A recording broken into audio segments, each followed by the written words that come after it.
مفتی عثمان اظہری صاحب انڈیا سے، جو کہ مفتی کا عہدہ ایک اسلام میں بہت امپورٹنٹ مانا جاتا ہے، اور ایک یہ استاد کا درجہ ہوتا ہے جو کہ ایک دین اسلام کے جو عہدوں میں ہوتا ہے، جو علامہ کے عہدوں میں ہوتا ہے، یہ بڑا ایک عہدہ ہوتا ہے۔ تو آج مفتی اظہر علی صاحب، عثمان اظہر علی صاحب، جو کہ آج اسرائیل اور فلسطین کے متعلق ہمیں دین کی روشنی میں تاریخی ایک قرآن حدیث کے واقعہ سے ہمیں یہ سارا بتائیں گے کہ کیا ہمارے دین میں کیا لکھا ہے، کہ جو تاریخی ایک واقعہ جو حدیث پاک میں آتا ہے، جو اللہ تعالیٰ نے اپنے نبی پاک صلی اللہ علیہ وسلم کو حدیث کے ذریعے سے بتایا، اور حضور پاک صلی اللہ علیہ وسلم نے ہمیں آگے بتایا، اور علامہ مفتی عثمان اظہری صاحب اپنے انداز میں اچھے بیان کے ساتھ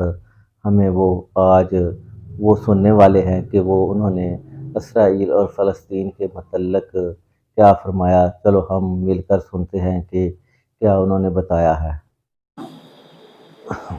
بیت المقدس جس زمین پر آباد ہے، حضور پاک صلی اللہ علیہ وسلم کے فرمان علی شان کا مفہوم ہے سید البقاع، یعنی زمین کا جو سردار علاقہ ہے وہ بیت المقدس کا علاقہ ہے۔ مسجد اقصی جہاں پر آباد ہے اس کو سید البقاع کہا گیا ہے، اور یہ بھی روایت میں ملتا ہے سید الصخرہ، گنبدوں میں اگر کوئی سردار گنبد ہے تو وہ بیت المقدس کے لیے کہا گیا ہے۔ اور قرآن نے یہ فرمایا الذی بارکنا حولہ، مسجد اقصی کے متعلق فرماتا ہے رب تعالیٰ کہ وہ مسجد اقصی جس کے ارد گرد ہم نے برکتیں رکھی، لنریہ من آیاتنا، تاکہ ہم اپنی نشانیاں انہیں دکھائیں۔ تو یہ اللہ تبارک و تعالیٰ کی اس مقدس سرزمین جس کو ارض مقدس کہا گیا ہے، نام ہی میں مقدس موجود ہے، اور یہ آج سے نہیں بلکہ روایت میں ہے خانہ کعبہ کی تعمیر کے فوراً بعد حضرت ابراہیم علیہ السلام نے بیت المقدس کی تعمیر فرمائی، اور ہزاروں انبیاء اکرام علیہ السلام کا وہ قبلہ رہا، اور وہ ان کی مرکز عبادت بھی رہا، اور ایک نہیں تقریباً 30,000 کے قریب انبیاء اکرام علیہ السلام مسجد اقصی کے ارد گرد دفن ہیں، آرام فرمائیں۔ جہاں اللہ کا ایک ولی دفن ہوتا ہے وہ برکت کی جگہ ہے، اور جہاں 30,000 نبی دفن ہو، اور وہ بھی اولو العزم پیغمبر حضرت ابراہیم علیہ السلام، حضرت اسحاق علیہ السلام، حضرت یعقوب علیہ السلام، حضرت موسیٰ علیہ السلام، حضرت زکریہ علیہ السلام، یہ سب وہ انبیاء اکرام علیہ السلام ہیں جو رسولان اعظام بھی ہیں، شریعت والے، یہ سب بیت المقدس کے ارد گرد ہیں۔ یہاں پر کچھ بھی اثر ہونا پوری دنیا پر بھی اس کا اثر پڑتا ہے، اور آج ہم دیکھ رہے ہیں جو حالات پوری دنیا میں پیدا ہوئے ہیں، اور چاہے وہ یورپ ہو کہ امریکہ ہو، افریقہ ہو کہ رشیا ہو، عرب ممالک ہو کہ ہند ہو، ان سب کو کچھ نہ کچھ کہنے کی آج ضرورت پیش آ رہی ہے۔ کیوں؟ اس لیے کہ وہ ایسا سینٹر ہے، ایسا تقدس ہے وہاں پر جس میں پوری دنیا انوالو ہو ہی جاتی ہے، اور برسوں سے لے کر وہ جنگ کا میدان رہا، اور حضور پاک صلی اللہ تعالیٰ علیہ وسلم نے بیت المقدس کے لیے کیا فرمایا؟ صحابہ نے جب اس زمین کے بارے میں پوچھا تو میرے آقا نے فرمایا وہ حشر و نشر کی جگہ ہے، حشر و نشر کی جگہ ہے، یعنی قیامت کے قریب سارے لوگوں کو ادھر ہی ہانک دیا جائے گا، اور قیامت وہیں آنی ہے، حشر و نشر کی جگہ ہے۔ حضور پاک صلی اللہ تعالیٰ علیہ وسلم نے فرمایا، اور فرماتے ہیں میرے آقا ہو سکے تو تم جا کر اس میں نماز پڑھ لو، اس لیے کہ اس کی ایک نماز دوسری مسجدوں کی 1000 نمازوں سے افضل ہے۔ یہ مسجد اقصی کے متعلق میرے آقا صلی اللہ علیہ وسلم کا فرمان علی شان۔ پھر صحابہ اکرام نے پوچھا کہ اگر کوئی جا نہ سکے میرے آقا بیت المقدس اور نماز پڑھنے کی اس کو استطاعت نہ ہو وہاں جا کر، تو کیا کرے؟ حضور اکرم صلی اللہ علیہ وسلم نے فرمایا کم از کم تیل کا ہدیہ تو بھیج دے تاکہ وہاں چراغ جلانے کے کام آئے، تیل کا ہدیہ۔ یہ حدیث پاک میں ابن ماجہ کی حدیث ہے۔ نبی کریم صلی اللہ تعالیٰ علیہ وسلم کے اس فرمان علی شان کے مطابق میں آج آپ تمامی حضرات سے یہ گفتگو کرنا چاہوں گا کہ میرے عزیزوں یہ صرف فلسطین اور اسرائیل کا مسئلہ نہیں ہے، یہ اسلام اور کفر کا مسئلہ ہے، اور پوری دنیا کے لیے ہے، پوری دنیا کے لیے اگر وہ حقیقت کی نگاہیں رکھتی ہیں، چاہے وہ کسی بھی قوم سے وابستہ ہو، چاہے وہ کوئی بھی دین اور دھرم سے تعلق رکھتے ہو، میں ان سے کہتا ہوں اگر اینک تمہارے اوپر جھوٹ کی نہیں پڑی ہے تو آنکھیں کھول کر دیکھ لو ظلم اور بربریت کس جگہ ہے اور حق کے لیے لڑنے والے کون ہیں۔ یہ ہر ایک منصف مزاج آدمی بھی آج پہچان سکتا ہے کہ کون نہتہ مارا جا رہا ہے اور کون سپر پاور طاقت پر کھڑے ہو کر اپنے مظلوم ہونے کا دعویٰ کر رہا ہے۔ ہر دنیا کا انصاف پسند آدمی آج بول سکتا ہے، لیکن یہ دور بھی امتحان کا ہے۔ جتنے کیڑے مکوڑے دل میں بغض و عداوت رکھتے ہیں اسلام کے، وہ ظالموں کے ساتھ کھڑے ہوئے نظر آتے ہیں، آج ظالموں کے ساتھ کھڑے ہوئے نظر آتے ہیں۔ نبی کریم صلی اللہ تعالیٰ علیہ وسلم نے فرمایا مسلمانوں آپ اپنی اوپینین، اپنی رائے کیا رکھتے ہیں یہ بہت امپورٹنٹ ہے، دنیا کیا کہتی ہے اس سے مجھے غرض نہیں، تمہارا تعلق تمہارے نبی پاک کے فرامین سے ہے۔ خبردار خبردار تم کبھی ان ظالموں کی حمایت میں نہ آنا، ورنہ قرآن کہتا ہے وَلَا تَرْكَنُوا، اللہ تعالیٰ فرماتا ہے اس طرف تم توجہ بھی مت کرنا، جھکاؤ بھی مت رکھنا جس طرف ظالم گئے، جس طرف ظالم گئے ہیں اس طرف جھکاؤ بھی مت رکھنا۔ اور آج کہیں ایسا نہ ہو کہ دنیا تمہارے پاس بہت آ گئی، چکا چوند دنیا دیکھ کر جیسے امارات والے ہوئے، متحدہ عرب امارات، دبئی جیسے آج انٹرنیشنل سٹی ان کے پاس مل گئی ہے، پوری دنیا وہاں پر تجارت کرنے لگ گئی، بحرین جیسے کنٹریز، ان کے پاس دنیا کی فراوانی آ گئی، تو آج وہ یہ سمجھنے لگ گئے کہ ہم کو مظلوم اور غریب فلسطینیوں کی مدد میں بات نہیں کرنی چاہیے، جو سپر پاور طاقت ہے اس کے ساتھ کھڑا ہونا چاہیے، کیونکہ ہماری ٹریڈنگ کا مسئلہ ہے، ہماری تجارت کا مسئلہ ہے۔ وہ یہ بھول گئے کہ ان کا اسلام کہاں ہے، ان کے آباء و اجداد کی روایت کہاں ہے۔ لیکن میں آپ سے کہتا ہوں ان کے نقشے پر چل کر کبھی اپنی رائے کو بدل نہ دینا۔ بعض مسلمانوں میں یہ گفتگو پھیلی ہوئی ہے کہ کیا ہم ہی مسلمان ہیں ہندوستان کے، کیا ہم ہی لوگ ہیں جو اپنی رائے بنائیں، وہ بڑے بڑے لوگ ہیں، عرب لوگ ہیں اور بڑے بڑے مشائخ ہیں وہاں پر، ان لوگوں نے رائے الگ بنائی ہے، وہ دنیا کے اور پیسوں کے پجاری بن گئے ہیں، ان کے ہاں نفس غالب آ چکا ہے اور شیطان کا ان کے اوپر غلبہ ہے، وہ حق نہیں دیکھ رہے ہیں۔ میرے عزیزوں کہیں تم اپنی رائے اس طرح بنا لیے تو حدیث کو جھٹلانے والے ہوں گے۔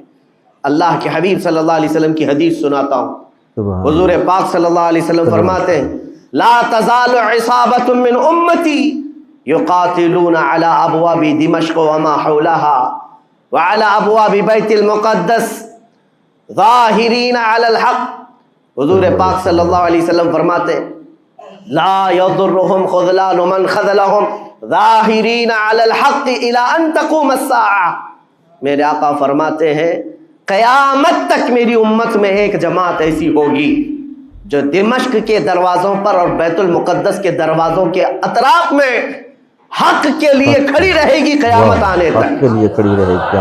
اور حضور پاک نے یہ بھی فرمایا، میرے آقا مخبر صادق صلی اللہ علیہ وسلم کے فرمان آج ہم اپنی آنکھوں سے دیکھ رہے ہیں۔ حضور فرماتے لا یضرهم خذلان من خذلهم، میرے آقا فرماتے ہیں دنیا کے بڑے بڑے دھوکہ دینے والوں کا دھوکہ انہیں کچھ اثر نہیں کرے گا، انہیں کوئی نقصان نہیں پہنچائے گا۔ آج بڑے بڑے پیٹروٹ میزائل داغ کر کے اگر وہاں کے علاقوں کو ختم کرنے کا دعویٰ کر رہے ہیں تو مجھے میرے نبی کے فرمان پر یقین ہے یہ کبھی نہیں ہو سکے گا، انشاءاللہ کبھی نہیں ہو سکے گا۔ کچھ عمارتوں کے گر جانے اور کچھ بچوں کے اور کچھ لوگوں کے قتل ہو جانے کا نام یہ جیت اور فتح نہیں ہے۔ میرے عزیزو آج ہم ان ظالموں کو دیکھ رہے ہیں جن کا دعویٰ تھا کہ دنیا میں ان سے بہتر ڈیفنس طاقت کسی کے پاس نہیں، ان سے بہتر بنکر کسی کے پاس نہیں، ان سے بہتر سائرن بجانے کی طاقت کسی کے پاس نہیں، پوری دنیا کو زہریلے ہتھیار بیچنے والی طاقتیں۔ آج ہم نے یہ بھی دیکھا ہے کہ صرف محض ایک چھوٹی سی جماعت سے ان کے ہاتھ پیر ڈھیلے نظر آتے ہیں اور ان کے جسموں میں کپ کپی نظر آتی رہی ہے, پوری طاقت تمہاری ایک جگہ. میں بھی چند دنوں قبل عمرہ میں تھا جب یہ پڑھ رہا تھا کہ ایک چھوٹی سی جماعت جس کو پورے انٹرنیشنل دنیا مل کر کے آتنکواد گھوشت کرتی ہے, امریکہ ہو, یو کے ہو اور دوسری بہت ساری طاقتیں, وہاں پر فلسطینیوں کی حمایت میں لڑنے والے ان مجاہدین کو یہ آتنکواد کہتے ہیں, ٹیررسٹ کہتے ہیں. جو اپنے چھوٹے سے علاقے کو بچانے کے لیے اپنی جانیں دے رہے ہیں وہ آتنکواد ہیں, وہ ٹیررسٹ ہیں. ان کے پاس کھانے پینے کی چیزیں نہیں رہ گئی, ان کی کرنٹ سپلائی بند کر دی گئی, ان کا پانی بند کر دیا گیا, پھر بھی وہ آتنکواد ہیں. میرے عزیزو, یہ دنیا کا دگلا معیار دیکھو آپ. رشیا پورے یوکرین کو تباہ کرتا رہا, پورا راکھ میں بدل دیا. ان ظالم کتوں کی زبان پر کبھی نہیں آیا کہ رشیا آتنکواد ہے یا رشیا ٹیررسٹ ہے. یہ میڈیا میں بھونکتے رہے رشیا اور یوکرین کی وار چل رہی ہے, زمین کا مسئلہ ہے. ارے ہزاروں لوگوں کو رشیا راکھ میں بدل کر رکھ چکا ہے. کیوں نہیں بولتے اس کے متعلق, کیوں نہیں کہتے کہ وہ آتنکواد ہے؟ اس لیے کہ یہ ظالم دجالی میڈیا جتنے ہیں انہیں پتا ہے ان کے باپ داداؤں سے بڑی طاقت اس کے پاس موجود ہے. طاقتوں کی پوجا کرنا اور بڑی بڑی طاقتوں کو سلام کرنا یہ ان کی فطرت میں داخل ہے. اور ہم الحمدللہ مسلمان ہر وقت یہ فیصلہ رکھتے ہیں کہ جو غریب ہے, جو مظلوم ہے, وہ چاہے ایک سکہ بھی نہ رکھتا ہو, ہم اس کی حمایت میں ہمیشہ کھڑے رہتے ہیں. بالکل بے شک, یہ اسلام کی خاصیت ہے. ہم طاقت و قوت اور تخت کو دیکھ کر کسی کی حمایت میں نہیں کھڑے ہوتے, بلکہ حق و باطل کو دیکھ کر اگر مظلوم چھوٹی سی جگہ پر بھی ہے تو ہم اس کے ساتھ کھڑے ہیں. اسلام میں ہو یا نہ ہو, اگر وہ مظلوم ہے تو اس کی آواز ہم اٹھاتے ہیں. عزیزان گرامی وقار, جس کو اپنی طاقتوں پر خوب بھروسہ تھا, میں ایک بات عرض کرتا ہوں, مسلمانوں آج جاگنے کی ضرورت ہے, بیداری کی ضرورت ہے. تمہارے دماغوں پر یہ پٹی ڈالی گئی ہے اور یہ بٹھایا گیا ہے ان کے پاس بہت بڑی بڑی طاقتیں, تمہارے ادھر ادھر کرنے سے کچھ نہیں ہوتا, تمہاری آواز اٹھانے سے کچھ نہیں ہوتا. رب تبارک و تعالیٰ نے تمہیں یہ ظاہر کر دیا کہ میں ابھی پڑھ رہا تھا اس چھوٹے سی علاقے میں غزہ پٹی میں بڑی بڑی دنیا کی 4 تنظیمیں, خفیہ خبر رساں ایجنسیاں موجود ہیں جو ان کی خفیہ خبریں ہر وقت پہنچاتی ہیں. وہ اسرائیل کی بھی ہے, امریکہ کی بھی ہے اور سعودی عرب کی بھی ہے اور ایجپٹ کی بھی ہے. 4 بڑے بڑے کنٹریز کی خفیہ ایجنسیاں کام کر رہی ہیں اور سب کی سب خفیہ خبر رساں ایجنسیاں فیل ہو گئی, ناکام ہو گئی. اس کے باوجود اسرائیل کے درندوں کو یہ وحشتناک چیز دیکھنی پڑی. دنیا آج اس میں حیرت میں ہے کہ ایسا کیسے ہو گیا, ایسا کیسے فیل ہو گیا, یہ سسٹم کیسے کام نہیں کر سکا, ہمیں پہلے سے اطلاع کیسے نہیں ملی. میں قرآن پڑھ کر کے بتاتا ہوں, میرا رب فرماتا ہے وَمَكَرُوا وَمَكَرَ اللَّهُ وَاللَّهُ خَيْرُ الْمَاكِرِينَ. کافر منصوبہ بناتے ہیں اور اللہ خفیہ تدبیر کرتا ہے اور اللہ کی خفیہ تدبیر غالب آتی ہے. بے شک یا رسول اللہ. اللہ کریم جب خفیہ تدبیر فرماتا ہے سارے سسٹم فیل ہو جاتے ہیں, دنیا کی طاقتیں ہیچ ہو جاتی ہیں. آپ کبھی یہ مت سمجھنا کہ دنیا کے پاس بہت بڑی طاقتیں ہیں, نہیں مسلمانوں, ایمان اس کا نام نہیں ہے. اقبال نے بہت پہلے کہا تھا اللہ کو پامرد مومن پہ بھروسہ, ابلیس کو یورپ کی مشینوں کا سہارا. ان کے پاس یورپ کی مشینوں کا سہارا ہے لیکن مسلمان کو اپنے رب کی طاقت پر بھروسہ ہے. میرا رب غالب حکمت والا ہے اور وہ قدرت والا ہے. جس وقت رب تعالیٰ چاہے, کیا آپ نے تاریخ نہیں پڑھی, وہ اگر اپنے نبی کی حفاظت کرنا چاہے تو مکڑی کے جال سے حفاظت کرتا ہے, کبوتری کے انڈوں سے حفاظت کرتا ہے. وہ اپنے حبیب کی حفاظت کرنا چاہے اور کسی نبی کی حفاظت کرتا ہے, مچھلی کے پیٹ میں رکھ کر کے یونس کی حفاظت کر رہا ہے اور ابراہیم علیہ السلام کو آگ میں ڈال کر کے بھی اس تپش سے بچا جا رہا ہے اور اسماعیل علیہ السلام کی گردن پر چھری چل رہی ہے، پھر بھی اس چھری سے بچانے والا مولا کون ہے؟ اور سمندر میں اتر جانے کے بعد موسیٰ علیہ السلام کی بڑی فوج کو راستے دینے والا مولا کون ہے؟ آپ جانتے ہیں ابراہیم علیہ السلام کو آگ سے بچانے والا، یونس علیہ السلام کو مچھلی کے پیٹ میں زندہ رکھنے والا، موسیٰ علیہ السلام کو سمندروں میں راستہ دینے والا وہی خدا ہے جو اپنے حبیب کو کفار مکہ کے ہر ظلم سے بچانے والا، ان کے رات کے منصوبوں کو خاک میں ملانے والا، میرے حبیب کو ان کافروں کے سامنے سے ایسے گزارنے والا کہ وہ کافروں کی آنکھیں ہمیشہ کے لیے اندھی ہو کر رہ جائیں۔ وہ مولا کل بھی تھا، آج بھی ہے اور ہمیشہ رہے گا۔ وہ اللہ حی و قیوم ہے، اس کی ذات پر توکل رکھو، یقین رکھو۔ آج دنیا کے ان حالات کو دیکھ کر مسلمانوں کا ایمان اور مضبوط ہو جائے اور مضبوط ہو جائے۔ آپ یہ سوچتے ہوں گے ہمیں کیا کرنا چاہیے، ہم یہاں بیٹھ کر کیا کریں؟ میں تو اس بات کو کہوں گا آپ واٹس ایپ جہاد میں مصروف نہ رہیں، ادھر کی ادھر چیزیں شیئر کرتے ہوئے گھر میں بیٹھ کر کے رات بھر اپنی مرغن غذاؤں میں اور بستروں پر سوتے رہے نہیں۔ اگر تمہارا دل روتا ہے کسی ایک بچے کی آہ پر تم پہنچ تو نہیں سکتے، لیکن کسی غریب کی ایک درد پر تمہارا دل روتا ہے، اللہ کی بارگاہ میں وہ بھی لکھا جاتا ہے، وہ بھی لکھا جاتا ہے اور تم کو ان کے شریکوں میں شمار کیا جاتا ہے۔ تم اگر رقت کے ساتھ بیٹھ کر کے دعا کرتے ہو، سوچو آج آپ اپنے گھر میں ہیں، تمہارا بیٹا نکلا، جوان بیٹا نکلا، اس کی خبر آئی کہ اچانک اس کی لاش کہیں تڑپتی ہوئی نظر آئی، جیسے خبر سنو گے تمہارا کھانا پینا حرام ہو جاتا ہے، تمہارے گھر بار کا چین و سکون غارت ہو جاتا ہے۔ کیا ہوتا ہے جب اپنا ایک جوان بیٹا کہیں کسی حادثے میں انتقال ہونے کی خبر بھی آ جائے، بے چینی اور گھر میں کوہرام مچ جاتا ہے۔ یہ چیز کیوں ہوتی ہے؟ کیونکہ تمہارا تعلق ہے، جسمانی بھی روحانی بھی تعلق ہے اپنے بیٹے سے۔ اور میرے آقا نے فرمایا مثل المؤمن کمثل جسد اذا اشتكى عضو تداعى له سائر الجسد بالسهر والحمى۔ میرے آقا فرماتے ہیں پورے مومن جتنے بھی دنیا میں ہیں سارے مومنین ایک جسم کی طرح، میرے آقا فرماتے ہیں ایک جسم کی طرح ہیں، اگر ایک عضو کو تکلیف ہو تو پورے جسم میں بخار آ جاتا ہے، ایک عضو کو تکلیف ہو تو پورے جسم میں بخار آتا ہے۔ آج تمہاری کیفیت یہ ہونی چاہیے جس وقت ان حالات کو دیکھو تمہارا دل روئے، تمہاری بے قراری بڑھ جائے، تمہاری بے چینی بڑھ جائے اور بارگاہ رب العزت میں گڑ گڑاؤ کہ مولا اگر ہمارے برے اعمال کی وجہ سے، ہمارے گناہوں کی وجہ سے ہمارے بھائیوں پر اگر یہ آفت آئی ہے تو میں توبہ کرتا ہوں، میں باز آتا ہوں مولا، میں اپنی حرکتوں سے توبہ کرتا ہوں۔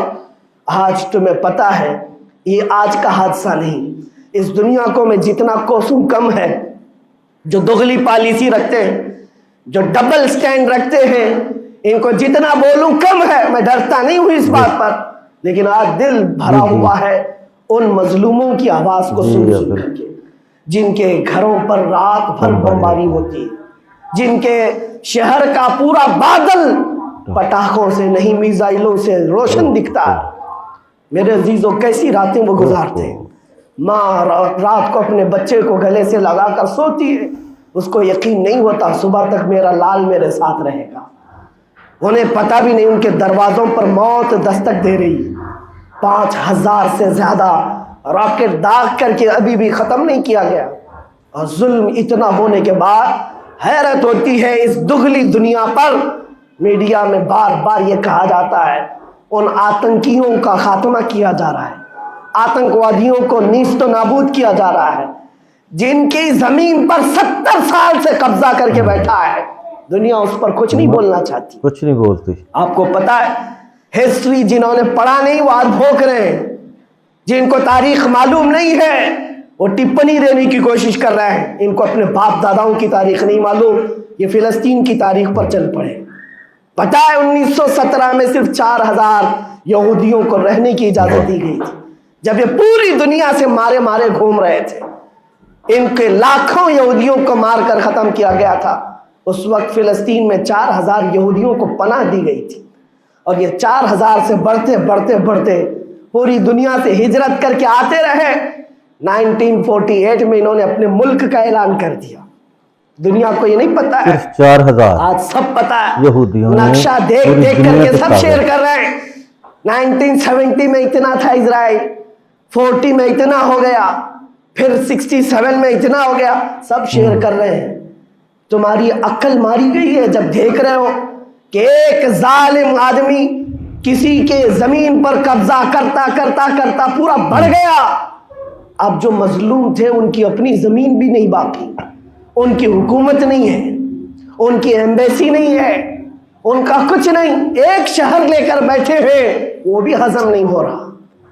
اور میں یہ باتیں کھل کر اس لیے کر رہا ہوں کہ یہ میرے اپنے اوپینین ہی نہیں ہے. پوری دنیا کے اقوام متحدہ UN نے کہا ہے اسرائیل کو 1967 میں جو تمہارا اسرائیل تھا وہاں واپس چلے جاؤ.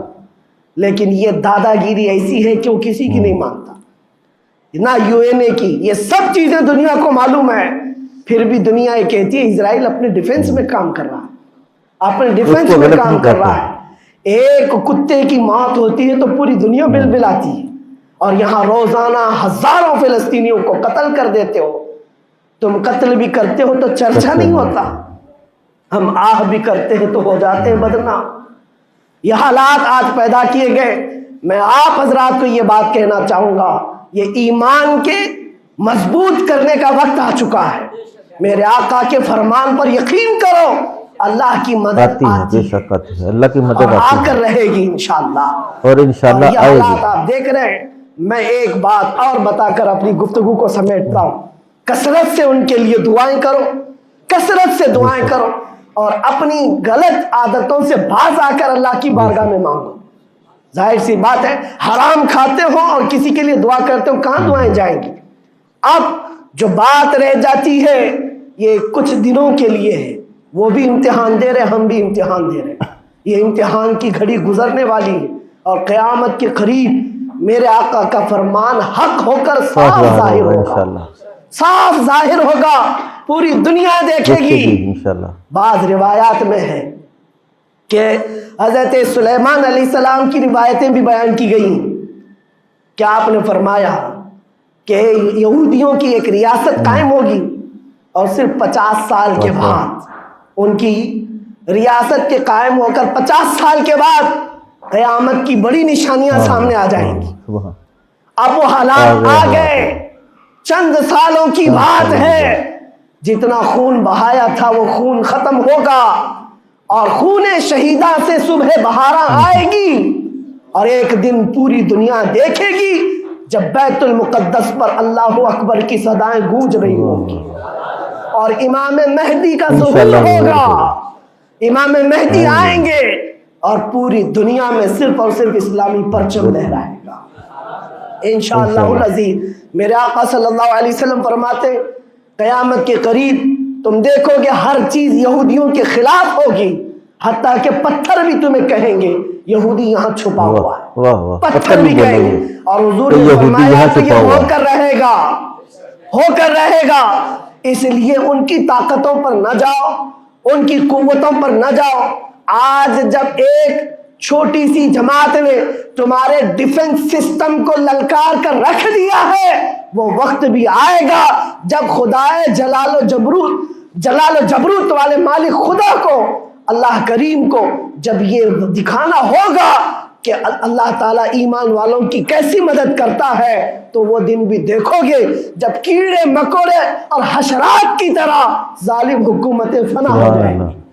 انشاءاللہ وہ وقت آئے گا. لیکن آپ تمامی حضرات اپنے دلوں میں رقت طاری کریں, اپنے دلوں میں ان غریبوں کے لیے, ان مظلوموں کے لیے دنیا کیا بھوگتی ہے اس کی طرف نہ جاؤ. کون کیا کہتا ہے, ان ظالموں کو ان کے ساتھ کھڑے ہونے میں شرم نہیں آتی. آپ کو پتا ہے یہاں ہمارے ہندوستان میں بھی بہت سارے آج نکلے ہوئے سوشل میڈیا پر جنگ کر رہے ہیں, اور ان کو لگتا ہے اسرائیل کے ساتھ کھڑے. آپ کو پتا ہے اسرائیل ایک ایسی یہودی ریاست ہے جو پوری دنیا کے کسی بھی دھرم کو نہیں مانتے. مسلمانوں کے بھی ویسی دشمن, ہندوؤں کے بھی دشمن, عیسائیوں کے بھی دشمن, سب کے دشمن. ان کو پتہ ہی نہیں ہے, ان کو لگتا ہے وہ ہمارا ساتھی ہے, مسلمانوں کو مار رہا ہے تو ہمارا ساتھی ہے, جبکہ وہ